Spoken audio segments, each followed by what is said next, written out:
126 days, 181,440 minutes. Those are the times I spent navigating my life in South Korea. Obviously, it's not a short time, especially for someone who lives alone, like me. There are a lot of challenges and also opportunities that I faced during my study abroad time there. However, one thing for sure, I fell in love more with the culture and always want to go back to this country. And this time I'm going to show you some lessons that I learned after living alone in South Korea as a foreigner.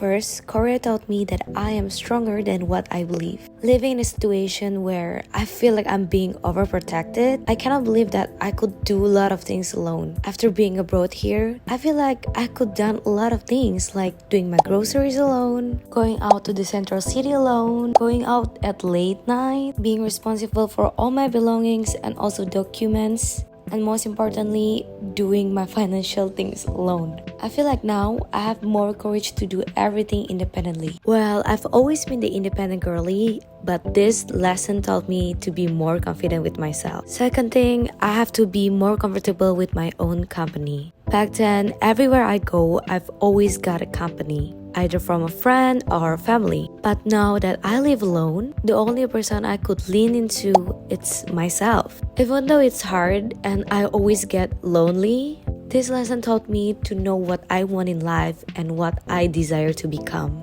Third, language is important. You have to learn the basic universal language and you have to learn the mother language of the country that you want to visit, because a lot of misunderstanding could happen just because the language barrier. Fourth, managing money is actually very hard. Actually, I already know this from a really long time, but it just hit different when you're alone in a different country with a different currency. Things could be very expensive for something that you can get for really cheap price in your country. So it's better to know when to spend your money and when to not. Well, unfortunately, I spend way too much on something that I don't really need.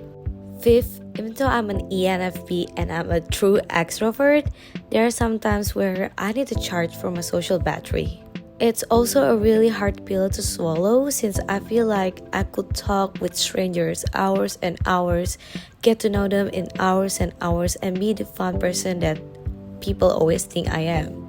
I realized that I really need a time to be alone and debrief everything within myself. I feel like Korea is actually a really perfect place for this because I feel safe whenever I want to go out by myself. 6. I cannot settle for less. This goes on for everything, especially in love. I feel like I'm the type of person that lower my standard just because I really want something that I don't really need. And after I felt a really unwanted feelings because of that, I have to really stop. Lastly, everything has its own ending. This is also a really hard pill to swallow because it took me a really long time to actually accept the fact that my study abroad semester is coming to end. I fell in love with Korea way too much and I fell in love with Seoul the most.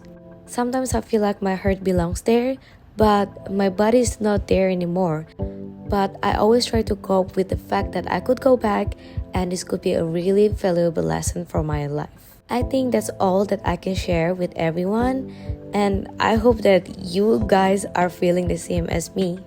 I'm looking forward for my another trip to Korea. See you soon.